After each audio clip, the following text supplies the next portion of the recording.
Hello, എല്ലാവരും സുഖമായിരിക്കുന്നു എന്ന് വിശ്വസിക്കുന്നു. ഇവിടെ ഞങ്ങൾ സുഖമായിട്ടിരിക്കുന്നു. അപ്പോൾ ആപ്സ് ടെറസിൻ്റെ പുതിയൊരു വ്ളോഗിലേക്ക് എല്ലാവർക്കും സ്വാഗതം.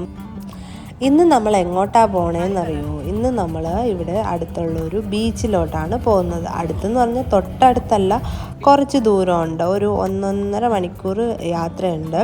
അപ്പം ഫ്ലോറിഡയിൽ പൊതുവെ കുറേ ബീച്ചസ് ഉണ്ട്. അപ്പം അവിടുത്തെ ഒരു ഫേമസ് ആയിട്ടുള്ള ഒരു ബീച്ചാണ് ഡേറ്റോണ ബീച്ച്.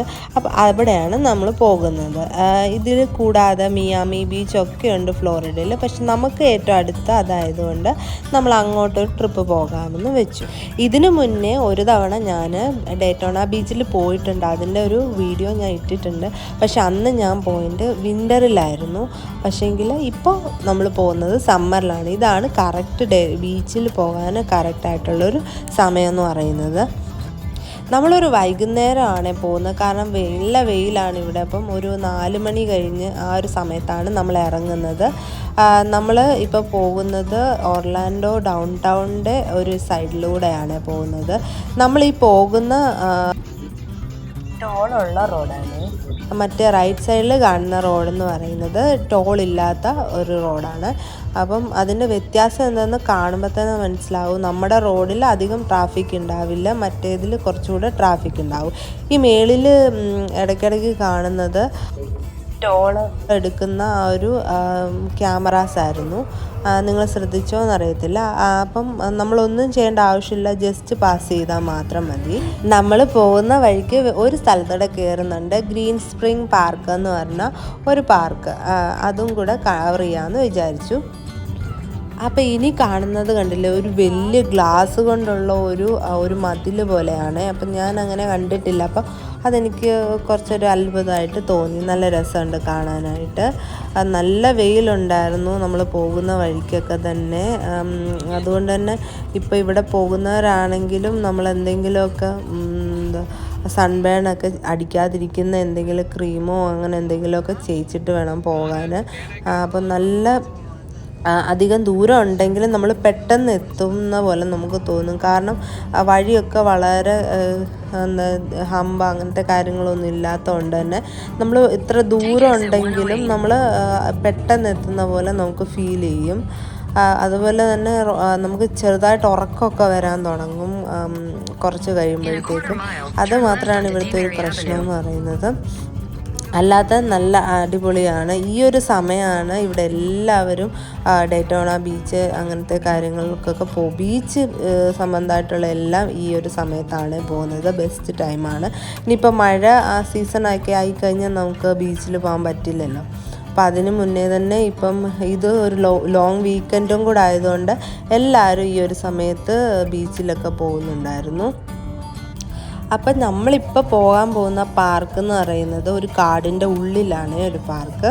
അപ്പം ഞാൻ അവിടെ ചെന്നിട്ട് പറയാം അവിടുത്തെ എന്തൊക്കെ കാര്യങ്ങൾ എനിക്ക് ഭയങ്കരമായിട്ട് ഇപ്പം നമ്മൾ ആ ഒരു വണ്ടി റൈറ്റ് ടേൺ ചെയ്ത് ഇതുപോലെ ഒരു റോഡിലാണ് വരുന്നത്. ഇവിടുന്ന് നമ്മൾ കുറച്ച് ദൂരം ചെന്ന് കഴിഞ്ഞാൽ അവിടുത്തെ മരങ്ങൾ തന്നെ ഭയങ്കര അത്ഭുതമായിരിക്കും. നിങ്ങൾക്ക് കണ്ടാൽ തന്നെ അറിയാം. ഇത് അവിടുത്തെ ഒരു ലേക്കാണ്, നല്ല അടിപൊളിയാണ്. ഇതിൻ്റെ ലേക്കിൻ്റെ തീരത്തെല്ലാം മരങ്ങളൊക്കെയാണ്. ഇവിടുത്തെ മരങ്ങൾ കണ്ടോ, ഇതിലെല്ലാം എന്തോ ഭയങ്കര ഒരു മിസ്റ്ററി പോലെ തോന്നുന്ന ടൈപ്പ് മരങ്ങളൊക്കെയാണ്.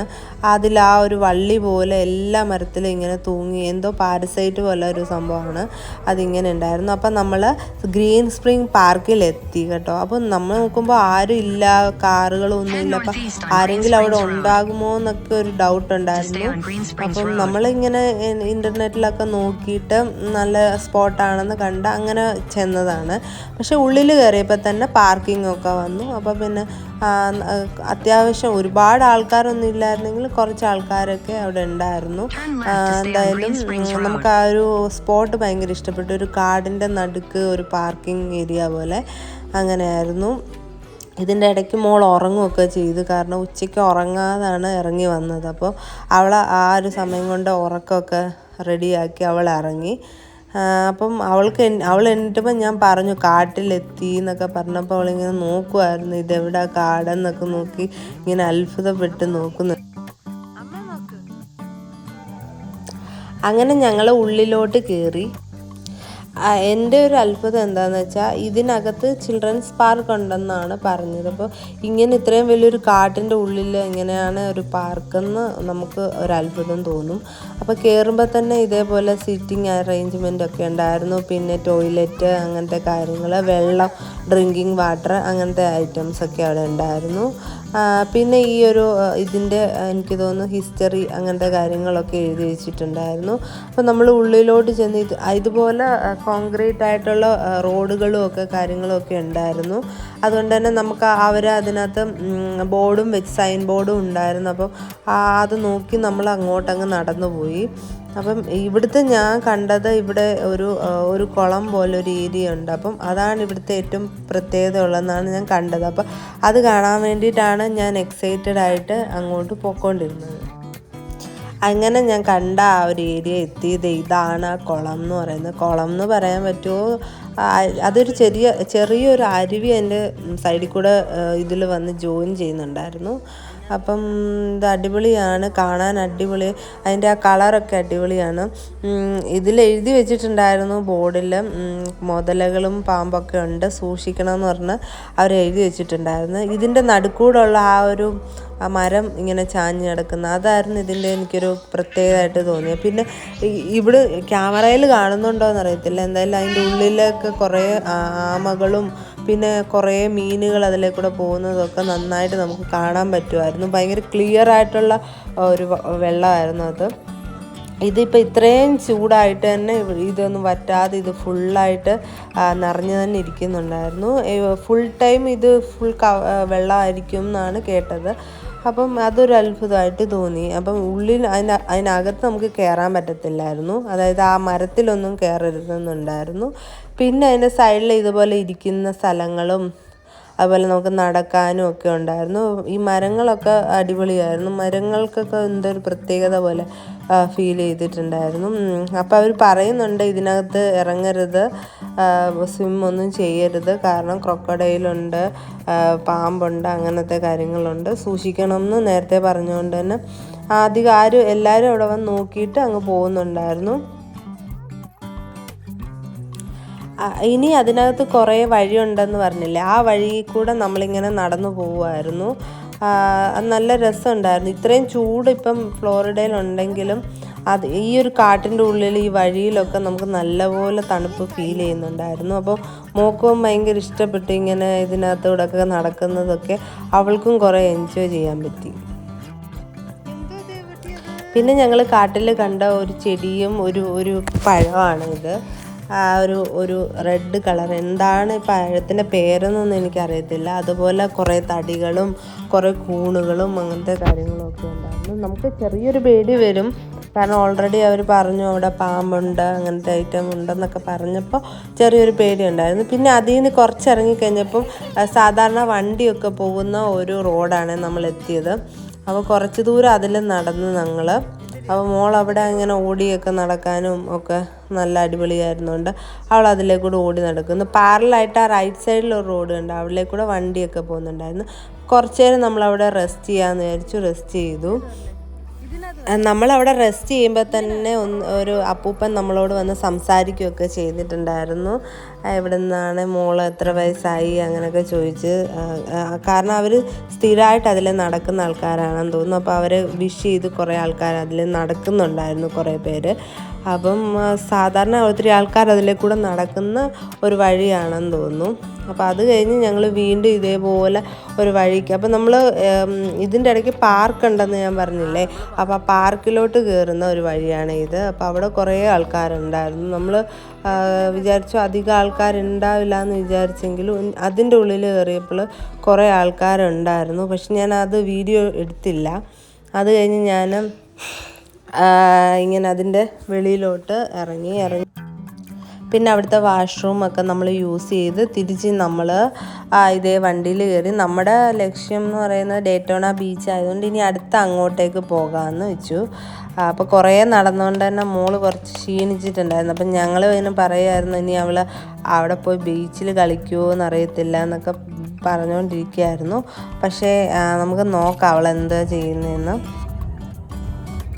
അങ്ങനെ ഞങ്ങൾ അവിടെ നിന്ന് ഇറങ്ങി എനിക്കൊന്ന് അര മണിക്കൂറൂടെ ഉണ്ടായിരുന്നു നമ്മുടെ ഡേറ്റോണ ബീച്ചിലോട്ട്.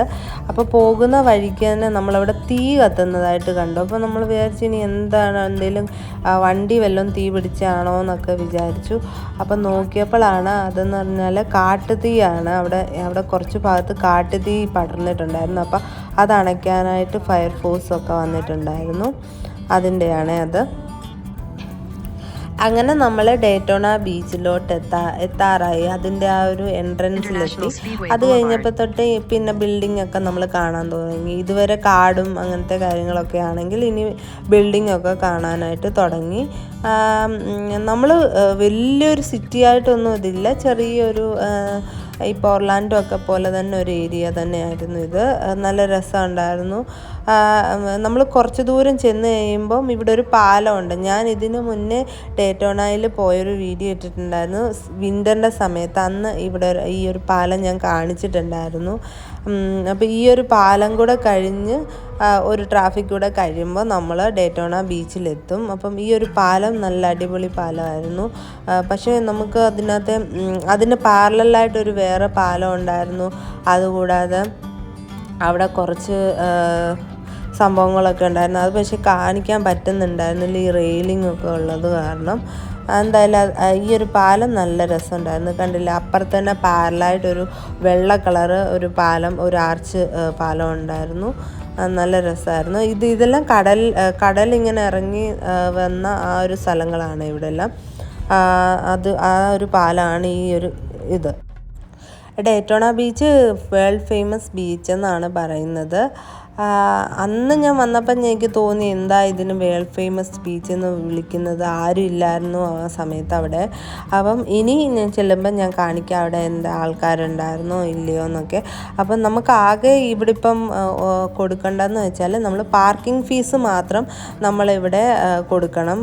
ഇവിടെ കാർഡ് സ്വൈപ്പ് ചെയ്ത് അല്ലെങ്കിൽ കാർഡ് പേയ്മെൻറ്റ് മാത്രമേ ഉള്ളതെന്ന് തോന്നുന്നു. അപ്പം അത് നമ്മൾ ആ ഒരു പാർക്കിംഗ് ഏരിയയിൽ തന്നെ ഇതേപോലെ മെഷീൻ വെച്ചിട്ടുണ്ട്, നമ്മൾ സ്വൈപ്പ് ചെയ്ത് എടുത്താൽ മതി. അത് കഴിഞ്ഞിട്ട് മാത്രമേ നമുക്ക് പോകാൻ പറ്റത്തുള്ളൂ. എനിക്ക് തോന്നുന്നു രാത്രി 12 മണി വരെ നമുക്ക് പാർക്ക് ചെയ്യാനുള്ള ഒരിതുണ്ട്. $30 ആയിരുന്നു അതിൻ്റെ പാർക്കിംഗ് ഫീസ്. അപ്പോൾ ഡേറ്റോണിൽ വരുന്നതാണെങ്കിൽ ഈ ഒരു ഇത് മാത്രമേ നമുക്ക് പേ ചെയ്യേണ്ടതായിട്ടുള്ളൂ, വേറൊന്നുമില്ല. അപ്പം ഇത് കഴിഞ്ഞിട്ട് നമുക്കൊരു റെസിപ്റ്റ് തരും. അത് റെസിപ്റ്റ് വേണമെങ്കിൽ വാങ്ങിക്കുക, ഇല്ലെങ്കിൽ നമുക്ക് എന്താണെന്ന് വെച്ചാൽ നമ്മുടെ മൊബൈലിലോട്ട് അവർ മെസ്സേജ് അയക്കും. അപ്പോൾ അത് നോക്കിയാലും മതി, വേറെ പ്രശ്നമൊന്നുമില്ല. അത് കഴിഞ്ഞിട്ട് ഞങ്ങൾ ബീച്ചിലോട്ട് നടന്നു. അപ്പം നടന്നപ്പം തന്നെ നമ്മൾ അന്ന് വന്നതിനേക്കാട്ടിലും ഭയങ്കരമായിട്ട് ആൾക്കാർ കൂടുതലുണ്ടായിരുന്നു. ഇവിടെ ഇത് ലോങ് വീക്കെൻഡ് ആയിരുന്നു. മൺഡേ ഇവിടെ ഹോളിഡേ ആയിരുന്നത് കൊണ്ട് തന്നെ സാറ്റർഡേ സൺഡേ മൺഡേ 3 ദിവസത്തെ ഒരു അവധി ഉള്ളത് കൊണ്ട് തന്നെ ഒരുപാട് ടൂറിസ്റ്റ് ആണെങ്കിലും ഇവിടെ വന്നിട്ടുണ്ടായിരുന്നു. അതുകൊണ്ട് തന്നെ നല്ല തിരക്കുണ്ടായിരുന്നു നമ്മുടെ ബീച്ചിൽ. നേരത്തെ ഞാൻ വന്ന സ്ഥലം എന്ന് പറയുന്നത് ഈ ഒരു ഭാഗത്തല്ലായിരുന്നു, വേറൊരു ഭാഗത്തായിരുന്നു വന്നത്. നേരത്തെ ഒരു ആർച്ച് കണ്ടില്ലേ, അതിൻ്റെ ആ നേരെ പോയാണ് ഞങ്ങൾ അന്ന് പോയത്. ഇപ്പം ഞങ്ങൾ ഈ ഒരു ഭാഗത്താണ് വന്നത്. അപ്പോൾ ഇവിടെ അവിടെ ഈ സമയത്ത് തിരക്കായിരിക്കും, ഇവിടെ നല്ല തിരക്കാണ്. അപ്പോൾ ഇതാണ് ബീച്ചിൻ്റെ ഒരു ഓവറോൾ വ്യൂ എന്ന് പറയുന്നത്. നല്ല തിരക്കുണ്ടായിരുന്നു. ഇതിൻ്റെ അവിടെ ഒരു കടൽ പാലവും ഉണ്ടായിരുന്നു. അപ്പം അതാണ് ഈ ഒരു ഭാഗത്തെ പ്രത്യേകത മറ്റേ ഭാഗത്തിനെ അപേക്ഷിച്ച്. അപ്പം നമ്മൾ ഇത് ഇറങ്ങി നേരെ ചെല്ലുന്നത് ബീച്ചിലോട്ടാണ്. ഞാൻ നേരത്തെ പറഞ്ഞില്ല, ഞാൻ വിൻ്ററിൻ്റെ സമയത്ത് ഡേറ്റോണയിൽ വന്നായിരുന്നു. അന്ന് ഭയങ്കര തണുപ്പായിരുന്നു. ഇവിടെ ഒരു മനുഷ്യൻ പോലും ഇല്ലായിരുന്നു. നല്ല അടിപൊളി തണുപ്പായിരുന്നു. അതുകൊണ്ട് തന്നെ നമുക്കിവിടെ ഇരിക്കാൻ പറ്റില്ല. ഇപ്പം ഇവിടെ ഇത്രയും വെയിലായിട്ട് തന്നെ ഇവിടെ ചെറുതല്ല നല്ല രീതിയിൽ കാറ്റടിക്കുന്നുണ്ടായിരുന്നു. അതുകൊണ്ട് തന്നെ നമുക്ക് ആ ഒരു ചൂട് അറിയുന്നുണ്ടായിരുന്നില്ല. അപ്പം അന്ന് വിൻ്ററിൻ്റെ സമയത്ത് ഇവിടെ നല്ല തണുപ്പാണ്. അതിൻ്റെ കൂടെ തന്നെ കാറ്റൂടെ അടിച്ച് നമുക്കിവിടെ നിൽക്കാൻ പറ്റത്തില്ല. അപ്പം മറഡോണ ബീച്ചിലൊക്കെ വരുന്നവരാണ് ഇതാണ് കറക്റ്റ് സമയം എന്ന് പറയുന്നത്. നല്ല വെയിലുള്ളൊരു സമയമായിരുന്നു. പക്ഷേങ്കിൽ വൈകുന്നേരം വരണം. ഉച്ചയ്ക്കൊക്കെ നല്ല ചുട്ടു വെയിലായിരിക്കും. ഒരു 4 മണി 5 മണിയൊക്കെ കഴിഞ്ഞ് വേണം വരാൻ. ഇവിടെ ഇപ്പോൾ ഡേ ലൈറ്റ് സേവിങ് ആയതുകൊണ്ട് തന്നെ ഒരു 9 മണി വരെ നല്ല വെട്ടം ഉണ്ടാവും വെളിയിൽ. അപ്പം നമുക്കൊരു 4 മണി 5 മണി കഴിഞ്ഞൊക്കെ വന്നാലും മതി, നമുക്ക് നല്ല രീതിയിൽ എൻജോയ് ചെയ്യാൻ പറ്റും. അപ്പോൾ കുട്ടികളെയും കൊണ്ട് വരികയാണെങ്കിൽ അവർക്ക് നല്ല രീതിയിൽ എൻജോയ് ചെയ്യാൻ പറ്റും. നമ്മുടെ എന്തെങ്കിലും ടോയ്സൊക്കെ ഇല്ലേ, ബീച്ച് ടോയ്സൊക്കെ വാങ്ങിക്കൊടുത്തിട്ട് അതൊക്കെ കൊണ്ടുവന്ന് ഇവിടെ ഇരുത്തിയാൽ അവർ എത്ര നേരം വേണമെങ്കിലും ഇവിടെ കളിച്ചുകൊണ്ടിരുന്നോളും. അടിപൊളിയായിരുന്നു. എന്ന് പറഞ്ഞാൽ അവർക്ക് ഭയങ്കര ഭയങ്കര സന്തോഷമായിരുന്നു. ഉള്ളിലോട്ടൊക്കെ പോകാൻ നമുക്ക് ഭയങ്കര പേടിയാണ്. പക്ഷേ ഇങ്ങനെ ദൂരെ മാറി നിന്ന് ഇങ്ങനെ വെള്ളത്തിൽ കളിക്കാനായിരുന്നു കൂടുതൽ ഇഷ്ടം. അടുത്തോട്ട് പോകാൻ കുറച്ച് പേടിയുണ്ടായിരുന്നു. പക്ഷേ ഈ കൊച്ചു കുട്ടികളൊക്കെ ഒരുപാട് പേര് സ്വിമ്മിങ് സൂട്ടൊക്കെ ഇട്ട് അതായത് കടലിൻ്റെ ഉള്ളിലോട്ട് പൊയ്ക്കൊണ്ടിരിപ്പുണ്ടായിരുന്നു. ഇവിടെ എങ്ങനെയാണെന്ന് വെച്ചാൽ എല്ലാവരും കടലിൻ്റെ ഉള്ളിലോട്ടാണ് പോയി സ്വിമ്മിങ്ങും ഒക്കെ ചെയ്യുന്നത്. മീൻസ് സ്വിമ്മിങ് ചെയ്യാൻ വേണ്ടി വരുന്നവരാണ്. അല്ലാതെ നമ്മൾ സാധാരണ നാട്ടിലാണെങ്കിൽ നമ്മൾ തീരത്തൊക്കെ ഇരുന്ന് അങ്ങനെ കാണുക, അല്ലെ അവിടെ ഇരുന്ന് ഇങ്ങനെ കടലിൻ്റെ ഭംഗി ആസ്വദിക്കുക, അങ്ങനെ ആയിരിക്കുമല്ലോ. പക്ഷേ ഇവിടെ കൂടുതൽ ആൾക്കാർ കടലിനുള്ളിലോട്ട് കുളിക്കാനായിട്ട് തന്നെ പോകുന്നവരാണ്. അപ്പോൾ അവർ സ്വിമ്മിങ് സൂട്ടൊക്കെ ഇട്ടിട്ട് അങ്ങനെ അങ്ങ് പൊക്കോളും. അടിപൊളിയാണ്. അപ്പം ഫുള്ളായിട്ട് ഒരു എൻജോയ്മെൻറ്റ് നമുക്ക് സാധാരണ ഉള്ളതിനെക്കാട്ടിലും കൂടുതൽ ആൾക്കാർ ഉള്ളതുകൊണ്ട് തന്നെ ഭയങ്കര തിരക്ക് ഉണ്ടായിരുന്നു. പക്ഷേങ്കിൽ എന്നാലും നമുക്ക് ഇരിക്കാനുള്ള സ്ഥലവും ഒക്കെ ഒത്തിരി ഉണ്ടായിരുന്നു. വലിയ ബീച്ചല്ലേ, അപ്പം അതിനനുസരിച്ച് സ്ഥലമൊക്കെ നല്ലപോലെ ഉണ്ടായിരുന്നു. മോള് ഭയങ്കരമായിട്ട് ഇഷ്ടപ്പെട്ടു. അവളിങ്ങനെ അതിനകത്തൊക്കെ കുഴിയിട്ട് വെള്ളമൊക്കെ കോരി കുളിച്ച് അങ്ങനെ അവൾ അടിച്ച് പൊളിക്കുന്നുണ്ടായിരുന്നു. അപ്പോൾ അവൾക്കാണെങ്കിൽ ഓരോന്നൊക്കെ പറഞ്ഞു കൊടുക്കുന്നുണ്ടായിരുന്നു ഞങ്ങളെല്ലാവരും. അപ്പാണെങ്കിലും എല്ലാം സഹായിക്കുന്നുണ്ടായിരുന്നു. എങ്ങനെയാണ് മണ്ണ്, അവൾക്കൊന്നും അറിയില്ല, അവൾ ആദ്യമായിട്ടാണ് ഇങ്ങനെ മണ്ണിൽ കളിക്കുന്നത്. അപ്പം എങ്ങനെ മണ്ണ് നിറയ്ക്കുന്നത് അങ്ങനത്തെ കാര്യങ്ങളൊക്കെ പറഞ്ഞു കൊടുക്കുന്നുണ്ടായിരുന്നു.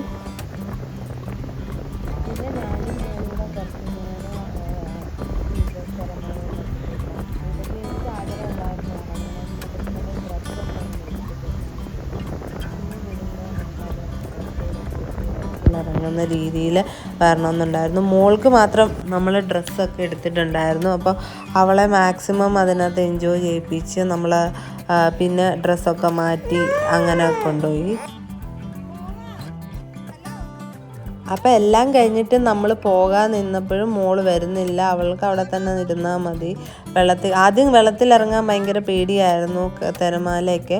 പക്ഷേങ്കിൽ പിന്നെ അവൾ അവിടെ തന്നെ ഇരിക്കുകയാണ്, വരുന്നില്ല എന്നും പറഞ്ഞിട്ട്. പിന്നെ നമ്മൾ നിർബന്ധിച്ച് അവളെ ഒരുവിധമൊക്കെ പറഞ്ഞ് നമ്മൾ കൺവിൻസ് ചെയ്ത് കൊണ്ടുപോയിരുന്നു.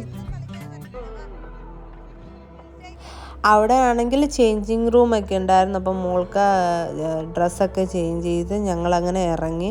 നമ്മൾ ഇറങ്ങിയപ്പോഴേക്കും എനിക്ക് തോന്നുന്നു ഒരു 7:30 ഒക്കെ ആയിട്ടുണ്ടായിരുന്നുള്ളൂ. 7-8 മണിയൊക്കെ ആയിട്ടുള്ളായിരുന്നു. അല്ല 8 മണിയല്ല, 8:30 ഒക്കെ ആയിട്ടുണ്ടായിരുന്നു. അപ്പോഴും നോക്കിക്കാൻ നല്ല വെട്ടം ഉണ്ടായിരുന്നു വെളിയിൽ. ഇവിടെ 9 മണിയൊക്കെ വരെയും നല്ല വെട്ടം ഉണ്ടായിരിക്കും. അതുകൊണ്ട് തന്നെ ഈ സമയത്ത് അടിപൊളിയായിട്ട് നമുക്ക് എൻജോയ് ചെയ്യാൻ പറ്റും. അപ്പോഴാണ് ഒരു റെസ്റ്റോറൻറ്റിൻ്റെ മുകളിൽ കണ്ടില്ലേ കാറ് വെച്ചേക്കുന്നത്. അപ്പം അതെനിക്ക് കണ്ടപ്പോൾ കുറച്ച് അട്രാക്റ്റീവായിട്ട് തോന്നി, നല്ല രസമുണ്ടായിരുന്നു. അങ്ങനത്തെ കുറേ സ്ഥലം ഇവിടെ ഉണ്ട്. ഇങ്ങനത്തെ കുറേ കടകളും, അതായത് ഡേറ്റോണയുടെ ലേബലുള്ള ഡ്രസ്സുകൾ അങ്ങനത്തെ കാര്യങ്ങളും ഒക്കെ വാങ്ങിക്കാനും ഒക്കെ ഇവിടെ അടിപൊളിയായിട്ട് കുറേ സ്ഥലങ്ങളുണ്ട്. ഇതുപോലത്തെ റൈഡുകളും കുറേ ഉണ്ടായിരുന്നു. അപ്പോൾ അത് കഴിഞ്ഞ് നമ്മൾ ഇറങ്ങിക്കഴിഞ്ഞപ്പോഴത്തേക്കും ഏകദേശം ഒരു 8:30 കഴിഞ്ഞു. പിന്നെ നമ്മൾ വീട്ടിലെത്തുമ്പോഴേക്കും എന്തായാലും ഒരു 1.5 മണിക്കൂറാവും, 9-9:30 ഒക്കെ കഴിയുമെന്ന് തോന്നുന്നു. അപ്പം അതുവരെ എന്ന് പറഞ്ഞാൽ നമുക്ക് വിശക്കാനൊക്കെ തുടങ്ങി. ഇതൊരു സ്റ്റേഡിയം പോലെ ഒരു ഏരിയ ആണ് ഡേറ്റോണയിലുള്ള. അപ്പം നമ്മൾ അതിലെ പോയപ്പോഴാണ് നമ്മളൊരു സംഭവം കണ്ടത്. അവിടെ ഒരു വണ്ടിക്കകത്തോട്ട് നമ്മുടെ ബോട്ട് നമ്മൾ വലിച്ചുകൊണ്ട് പോകുന്നൊരു സംഭവം. നല്ല രസമുണ്ട്. അതിൻ്റെ അവരത് ചെയ്തേക്കുന്ന രീതിയൊക്കെ നല്ല രസമുണ്ട്. അങ്ങനെ കുറേ വണ്ടികൾ ഇങ്ങനെ പോകാറുണ്ട് ഇതേപോലെ ബോട്ട്. ഈ കടലിൽ കൊണ്ടുപോകുന്ന ബോട്ടൊക്കെ ആയിരിക്കും. അപ്പോൾ അതവർ തിരിച്ചു കൊണ്ടുപോകുന്നതോ അല്ലെങ്കിൽ അതെന്തെങ്കിലും റിപ്പയറിങ്ങിനോ അങ്ങനത്തെ കാര്യങ്ങൾക്കൊക്കെ. അത് കണ്ടില്ല, ഇപ്പോൾ 8:30 ആയി സമയം. പക്ഷേങ്കിൽ ഇപ്പോഴും നല്ല വെട്ടമുണ്ട് വെളിയിൽ. ഒരു 9 മണി 9:30 വരെ ഇതേപോലെ തന്നെ ആയിരിക്കും. പിന്നെ പെട്ടെന്ന് ഇരുട്ടാവുകയും ചെയ്യും. ഇപ്പോൾ ഒരു 9:30 9 മണിക്ക് ചിലപ്പോൾ ഇരുട്ടാകത്തില്ല, പക്ഷെ 9:02 ഒക്കെ ആകുമ്പോഴത്തേക്കും നല്ലതായിട്ട് ഇരുട്ടാവും. അങ്ങനെ പെട്ടെന്ന് അങ്ങ് ഇതാകുകയും ചെയ്യും. അപ്പം നമുക്ക് നല്ലതായിട്ട് വിശന്നുകൊണ്ട് തന്നെ നമ്മൾ വെളിയിൽ നിന്ന് കുറച്ച് ഫുഡൊക്കെ കഴിച്ചു. അങ്ങനെ അപ്പോൾ ഇത്രയൊക്കെ ഉള്ളൂ ഈ ഒരു വ്ളോഗ് എന്ന് പറയുന്നത്. അപ്പോൾ എല്ലാവർക്കും ഈ ഒരു ട്രിപ്പൊക്കെ ഇഷ്ടപ്പെട്ടു എന്ന് കരുതുന്നു. അപ്പോൾ എല്ലാവർക്കും താങ്ക് യു. അപ്പം സബ്സ്ക്രൈബ് ചെയ്യാത്തവരൊക്കെ ഉണ്ടെങ്കിൽ ഇഷ്ടപ്പെട്ടെങ്കിൽ ഒന്ന് സബ്സ്ക്രൈബ് ചെയ്തേക്കണേ. അപ്പം താങ്ക് യു.